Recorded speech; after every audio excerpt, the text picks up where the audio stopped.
Hello and welcome back to the daily summer series from Inspiring Workplaces, and welcome for the first time if it's your first session you're attending. We've got a great session in store for you today. It's a strange omission, but I was just actually thinking if I had blue glasses I could have colour coordinated my shirt, my hat and my glasses, but there we go. I'll have to try and get black tomorrow. So I want to jump straight into our session today because I think it's going to be an absolute belter. Our speaker is the CEO and founder of Planet K2, human performance company, and also a partner of ours in our academy, our brand new academy at Inspiring Workplaces, where we offer training and programs to help with your professional development, both personally and within your organization as a whole. Inspirers do get 10% off all our partner programs and courses. You have to contact those people through our website, and you do get 10% off, just so you know. We'll be talking more about the academy in the coming weeks, months and years. So to Keith Hatter, who I've just referenced as the CEO of Planet K2. I've known him for many years. I have so much respect and love for him. His heart and his mind are all in the right places. I think very much in line with what we want to try and achieve at Inspiring Workplaces. And he's going to take us through Engagement 2.0, his views on where engagement needs to go to, what we've been doing wrong, what we need to do in the future. And without further ado, to get these opinions and have a fantastic session, please welcome Keith. Hello. Hi, Matt. Thanks very much, man. Good to see you. Very good to see you too. What's the shirt mean? It means this means love. So there you go. Thinking more about it.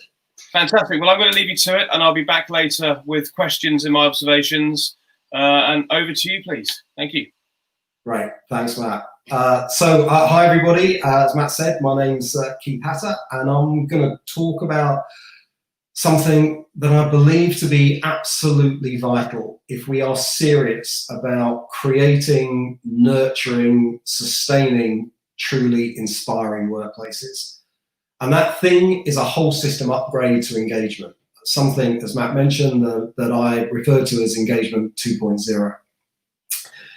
You know, it's been a beautiful week weather-wise in the UK, in kind of stark contrast to when I first shared my thoughts on Engagement 2.0 on a very snowy March day a couple of years ago. Some of you may have been in the room. If you were amongst that small group of people who decided to play chicken with the ever-deepening snow and your journey home, you'll probably remember it. I'm reliably informed that it split the room, and probably not in half. Apparently, I upset quite a lot of people that day, and I might well do the same over the next 20 minutes, so apologies in advance, kind of. The essence of that speech was that the current approach to engagement was flawed, ineffective, and a waste of time and money. Now, that I delivered that speech to a room full of people who did engagement for a living, were already pretty pissed off because the weather was so terrible and all they wanted to do was go home, probably didn't help much. In hindsight, it's probably not such a surprise that the room was split. So, fast forward a couple of years, and two things are really clear to me. First, I stand by every word I said that day. Nothing I've seen in the last 2 years, as we've continued our work with high performance teams and businesses around the planet, nothing has changed my view. That's the first thing. And secondly, that little string of protein that came along this year and changed our lives beyond anything we imagined just a few short months ago has made the case for change even clearer. So maybe today you're ready to get fired up and ready to change the world with me. I hope so. I'm going to start with what was true then and is still true now. You know, the link to engagement's original purpose has been pretty much forgotten. You can ask any group of people who have any sort of responsibility for engagement, ask them what engagement means, what's the purpose of engagement. And the chances are you'll get lots of different answers. To make work a place full of meaning and inspiration, to help as many people as possible feel happier, to make work more enjoyable, to drive better business results, to improve performance. Engagement has become a solution in search of a problem. And along the way, it's kind of become what beer is to Homer Simpson, the cause of and solution to all our problems. And it's clearly neither of those things. Now, look, all of those answers, all of those responses you'd get are very worthy. Of course they are. The opposite of them would never be true. Let's set up a group to make this place as frustrating and annoying as possible for everyone who works here, said no leader ever. For a purpose to have real meaning, however, there has to be an opposite position that might be true. And it wasn't always this way. Engagement was founded on a very simple premise to solve a simple problem. The problem was that large numbers of people seemed to have little or no emotional or psychological attachment to their work. And that lack of meaning and that lack of connection meant that they weren't bringing their best selves, they weren't bringing their complete selves to work every day. And please note, I say simple, not easy. And for their organizations, that disconnection was leading to levels of performance and results that surely could be better. And we now know that this disconnect was also leading to poorer physical and mental health. So the prize seemed enormous. We could deliver better organizational results and have healthier, more fulfilled people. But you know, engagement needs to work harder to show that it's actually helping deliver organizational results in a way that shows cause and effect, not just correlation. Right now, it's not doing that. And if it doesn't fix it, it's doomed to irrelevance. Engagement has to get back to its original purpose, to connect basic human needs with organizational results, including profit where that's applicable. And if it continues to fail in this, then its credibility with the very people it needs on side will diminish, and it will become an increasingly irrelevant sideshow. You know, the one thing that strikes me about all the employee engagement events and conferences I've been to in the last 10 years is that I cannot remember a single one where a CEO or a CFO spoke about how engagement in its current form is delivering better results. Mostly, it was a group of activists and advocates talking to each other. And in the history of the world, that sort of echo chamber has never made much of a difference. And despite fortunes being spent, it's clear that the current approach isn't working. You know, it's kind of testament to this hubristic trance of the engagement industry that in the face of compelling evidence that the approach isn't working, they press the pedal harder. You know, maybe they're wrong. Maybe they're right and I'm wrong. Maybe like Harvey Dent in The Dark Knight, they believe that the night is darkest just before the dawn.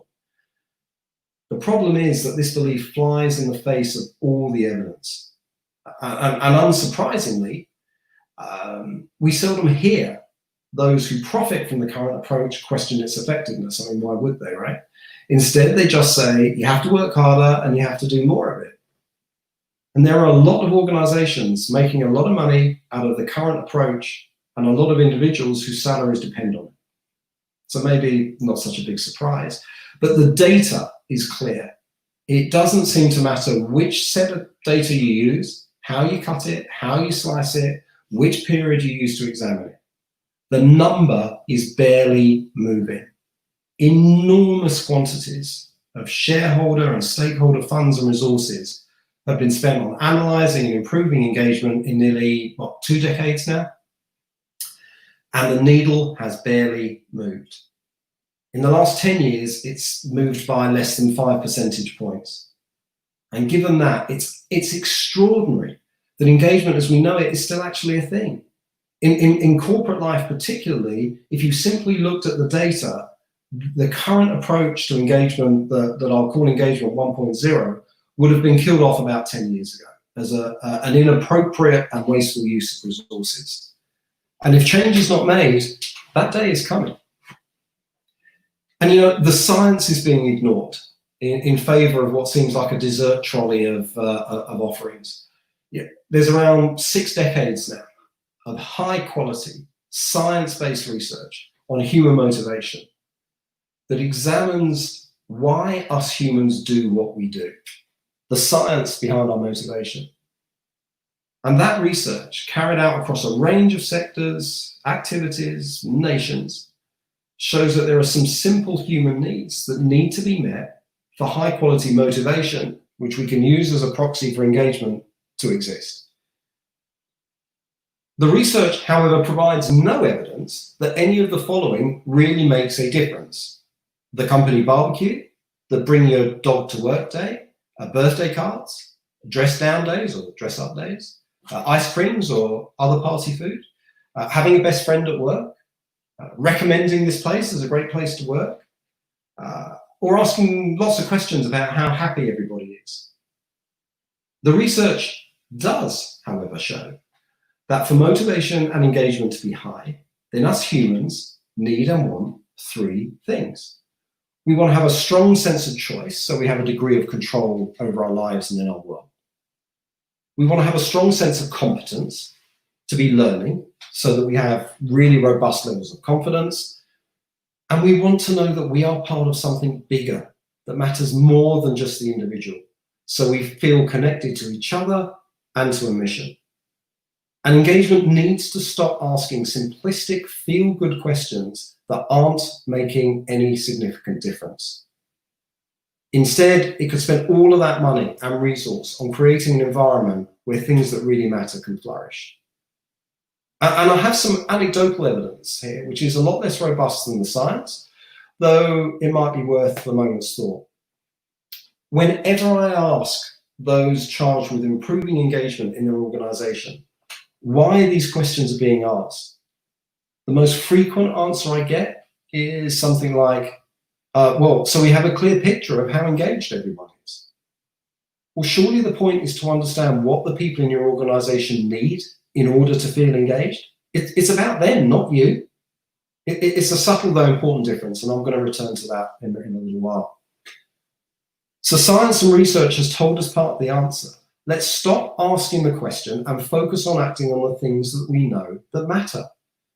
It's like spending 15 years trying to establish how us humans lose weight, when the answer, eat a bit less and move around a bit more, has been known to us for decades. Science has given us the answer. Now we have to find a way to work the problem, because while the answer may be simple, it's not easy.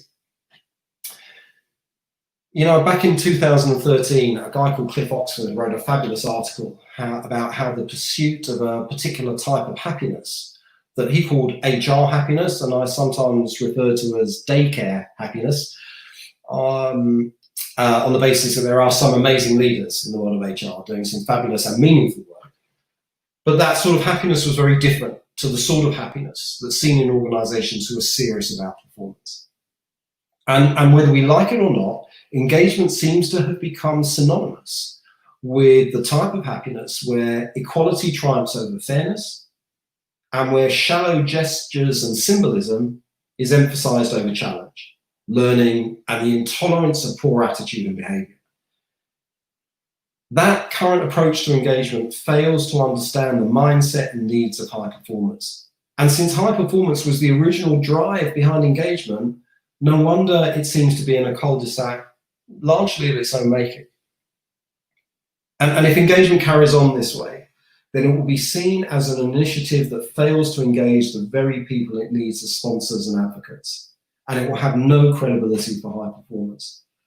Our background, our heritage as an organization, represents a very small part of our work these days, is in elite sport. And the Olympic sports in which we've worked are often very different to each other, though they do have one thing in common. There's not an engagement survey in sight. funnily enough, these organizations seem to be populated by highly engaged people. So maybe there's something else going on. So that's what I think has always been true. Now let me move on to what we've learned. I believe passionately in the connection of people to their work, passionately in their connection to meaning in their work, and that connection to performance and results. I believe that business should be a force for good, and creating an environment where people feel good about their work is an ethical imperative for us as leaders. So I'm no engagement cynic. The reason why I argue for structural change in our approach and less symbolism in our approach is because I care. So let me share what my experience over the last few months has taught us. And when I'm sharing this, I'm sharing this on behalf of the rest of the team at Planet K2 who have experienced many of the same things. The scoreboard is broken. It stopped ticking over for a while back in February and March. And when it did start to work again, we're really not sure what it's telling us. It's surely not been a reflection of performance, unless that string of proteins suddenly made us all terrible performers and crap at doing our jobs. And that idea clearly makes no sense. But what it has done is it's made it clear that performance and results are not the same thing. And crucially for today, it's also made it very clear that inspiring workplaces is really nothing to do with place.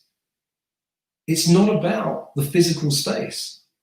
It's about the space that describes a universe, not a building. Over the last few months, leaders have shared with me the experience that they've had of not having the building as a container for everything that they do, and how that's made them realize certain things that they need to do differently. So it raises the question of actually, what is the workplace that we want to make inspiring? What is your workplace now? And I believe that our workplace universe, the thing that we want to be inspiring in this series, now has to be made up of different elements. And those elements include, but are not limited to, your brand, your values, the way in which you use goals and the way in which they're set, and an understanding of the performance required to deliver the results that you want. That's the workplace. And the role of leaders now has to change too. Leaders have to be the standard bearers and champions of the brand and values. And that's not just about the marketing director, that's about the CEO and the CFO as well. And perhaps that's always been the case. But if the last few months has taught us anything, it's that the way in which leaders need to do their job in respect of these things also has to change. So firstly, of course, leaders need to understand their organizational brand and values, and to ensure they live and breathe every day. And the number of times that I speak with senior execs and I end up explaining their brand to them because we have to look at it in order to do good work for them, the level of understanding of that is not something that we should take for granted. So they need to understand that brand and values and to ensure they live and breathe every day. Leaders need to understand how goals actually work, and that performance is not to be confused with results, because too often it does get confused with results, and that has really damaging consequences. Now, these things have probably always been true, but COVID-19 have brought them to the forefront. And what's also new is that the hardwiring needs to change. Actually, that's not right. More accurately, the direction of the current needs to be reversed. If true engagement is to thrive, if performance is to be great, and the results that we want are to follow.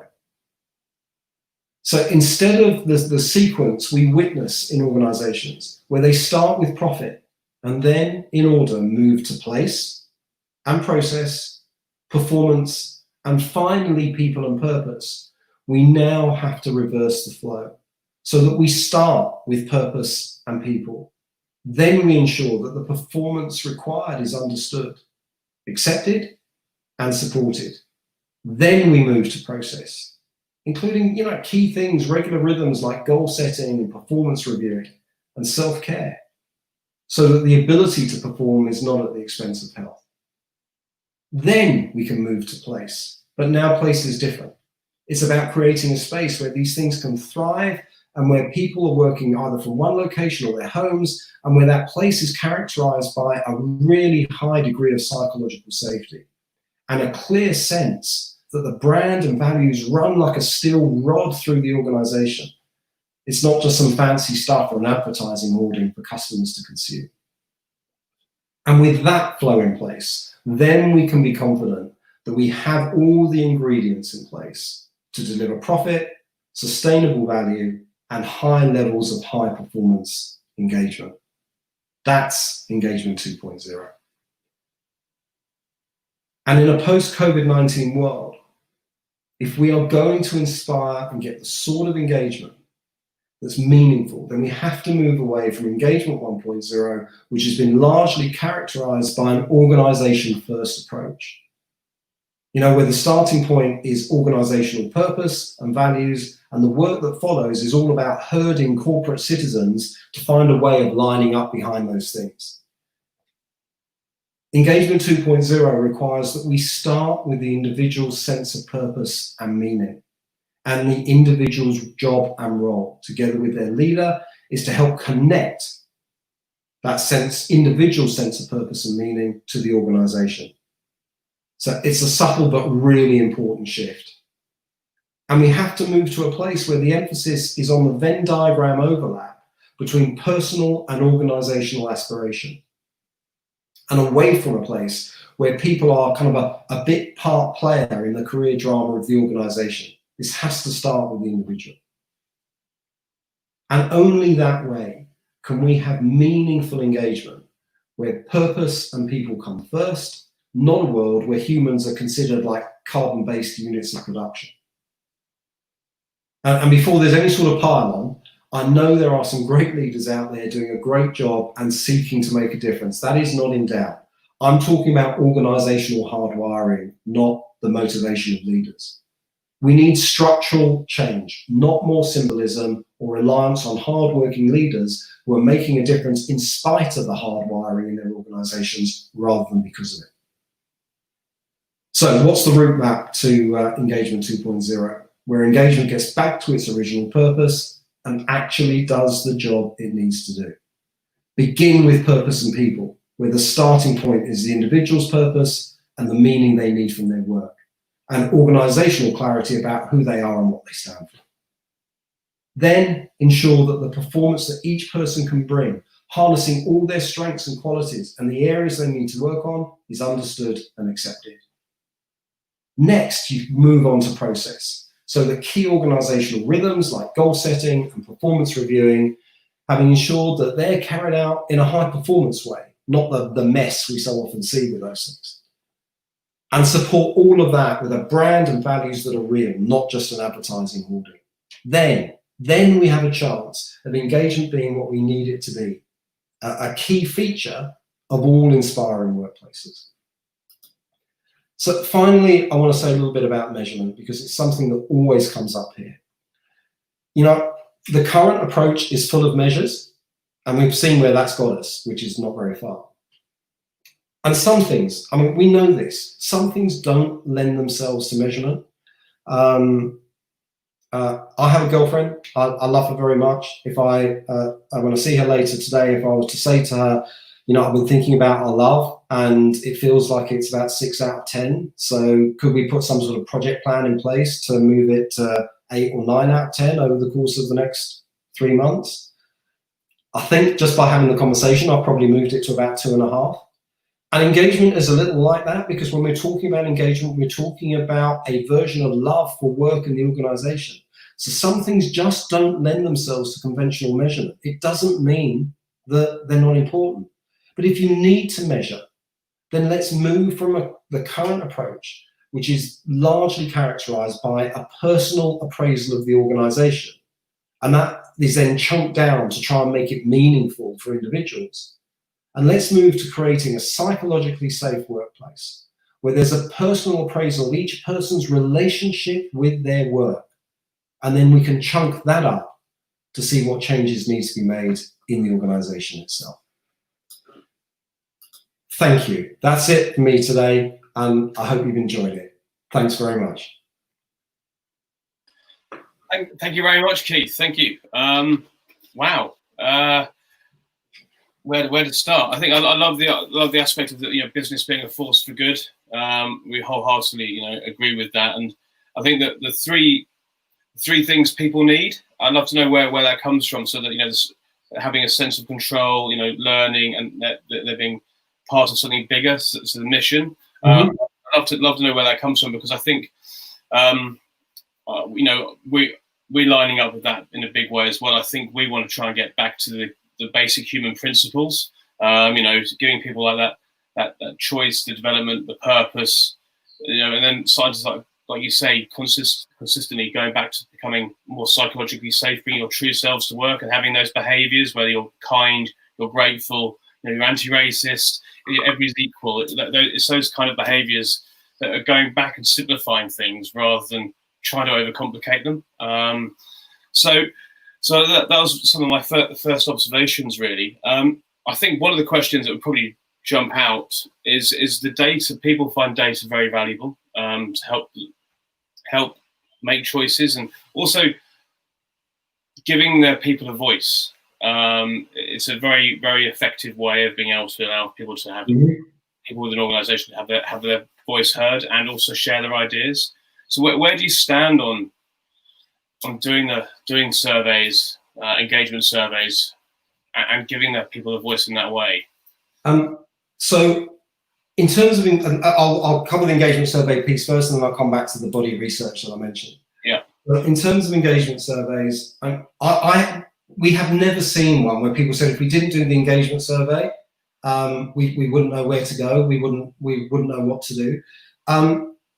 We can measure stuff. We can find out that information by having meaningful human conversations that everybody in the organisation owns. Not this ridiculous rhythm that we seem to be in, where the day before the engagement survey results come out, the leaders are crying in their cornflakes, wondering what's going to happen in terms of what their results for their piece of the organisation is going to be. And then they either feel happy or they feel less happy, and there's a little bit of initiative to try and do some stuff, and then everyone gets back to normal, and we rinse and repeat again and again. Engagement surveys too often have been a mask for lazy leadership. If leaders understood and had the right conversations with people who are working with them in their teams, the people that they have the privilege of leading, understanding what meaning and purpose means for those individuals, understanding how they can help connect that with organizational purpose and values, then engagement surveys, I think, would become increasingly irrelevant. I mean, they are now, but it's just we haven't got to that point yet. So I think you can gather information. I think you can get groups of people together to share what they've learned and to inspire one another.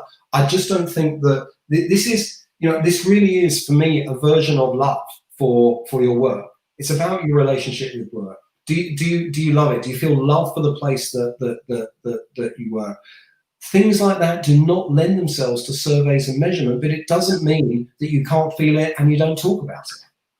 So then you talk about the structural change, and again, I agree with you. Almost like what I took from it was like starting from the ground up again. You're building a business around the purpose and values, and you're getting those people that align with those values. So ultimately, rather than focusing on engagement, is business broken? Because we're starting to see stakeholder capitalism come in more and more. So rather than it just being dividend and money going out to shareholders, actually focusing on people and the community that you're operating in, is it actually business that's broken, not engagement? I think engagement is a reflection of the way in which most organisations are structured. Right. So I think those two things go together. I don't think business is broken. I think business can be, and is in lots of cases, a massive force for good. I just think we can do more. I think we can be a force for good in not just in the communities in which we work, but also a force for good for the people who spend their time and energy in our organisations. And that starts with understanding purpose and meaning for them. Yeah. so that we can then see how that connects to the organizational purpose, rather than starting with the organizational purpose and trying to shoehorn people into that. It has to be a much more balanced relationship. I've got two sons who are in their early and mid-20s, and what they need and want from work and their expectations are fundamentally different to what I expected, or my generation expected. And unless business responds to that in a meaningful way, then I think we're in trouble. I think there are enough that are doing it, and this is not just about helping people feel happier and better. There's a performance imperative here, because if we don't do these things, we won't attract the right level of talent. We certainly won't retain it. And I've not seen an engagement survey that looks at structural racism in business, just as an example. But that structural racism is an impairment to performance. It's about racism is one of the things that stunts growth and has a massively detrimental impact on organizational and team performance. That doesn't appear anywhere in an engagement survey. So I honestly don't think it's the appropriate route for the problems that we're looking to solve. If we're looking to make sure that people can bring their full selves to work every day and connect what's meaningful to them to their work, then we have to reverse the flow of the current. I wholeheartedly agree with being able to bring your full self to work and the benefits that brings everybody in the equation. Performance, not to be confused with results. What is performance in your eyes then? So when I ask leaders when we first start working with them, or people in organizations, if I'm delivering a session and I say, is performance a word that's used a lot in your world? And they all say yes, because it is. And then I say, okay, so when that word is used in your world, what does that actually mean? Not what do you think it should mean, but what does it actually mean? So when somebody rocks up to you in the corridor and says, I'm worried about this person's performance, or that team's performing really well, actually, what do they mean? And almost without exception, what they mean is something around the results that they're delivering. They don't actually mean performance. Now, if you fast forward to an interview with a world-class coach, let's say in an Olympic event, and interviewed after a particular race or an event, and the interviewer might say, how did you feel about the result today? And you might hear that coach say, look, really delighted with the result. We got exactly the result that we wanted. But there was 20 minutes today when I was really disappointed in our performance, and I didn't think we performed particularly well today. Or they might say, look, disappointed with the result. We got beaten today. They were better than us. But that was one of our best performances this season. There is an innate understanding that the two concepts are connected but are not the same. And if you conflate the two things, then what we do in the world of work is then make it into a deficit model. So people only go on to performance improvement plans when they're underperforming. It's madness. I can promise you, every high performer worth their salt has a performance improvement plan and would fight you in the street if you wanted to take it off of them, because they want to get better. So we've conflated performance and results. We generally only talk about performance when it's a negative thing. And a myopic focus on results, we know very clearly, leads to fear, low levels of confidence, slow decision making, high levels of stress and anxiety, and ironically, poorer results than would otherwise be the case. So we have to separate out these two concepts, where results are the outcome and performance is doing all the things you need to do to get the results that you want. They are not the same thing, and conflating them is at best harmful. So you're creating a self-fulfilling prophecy of failure in some respects. I think unless, there's real opportunity here. For those organizations that embrace this approach, there is competitive advantage here.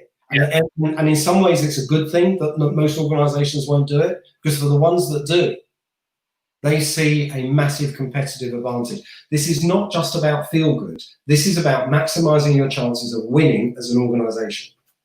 And I suppose performance then buys into those three things you were mentioning earlier, and you're going to say where you got that body of work from, because you're part of a bigger mission. You want to perform towards that purpose. You're developing yourselves and learning, and you have a sense of control as well.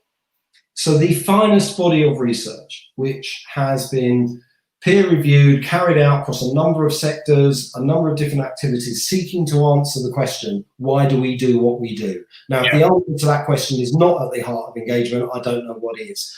So that's a body of research called self-determination theory. It's been in place for 6 decades now. It has been, it's been looked at and talked about in more recent times with people like Dan Pink with Drive, which was a refresh on all of that body of research. The evidence is there. But too often, leaders are leading in the way that they were treated and know about what we need as human beings in order to feel motivated and engaged. Fantastic. Well, if there are no questions from the crowd, I'm going to ask you to give your final remarks and views, but I just want to say thank you so much. I've scribbled so much. I'm going to go do my own research. I think we'll put some of these pieces into our story as well around self-determination theory, Dan Pink. And if you want to know more from Keith and the Planet K2 team, like I say, they're an academy partner, and they will help you and your organisation. That I can guarantee. So Keith, thank you so much. Thank you. Great to see you. Thanks everybody for joining us again, and we'll be back. You guessed it, tomorrow. See you soon. Thank you. Bye-bye.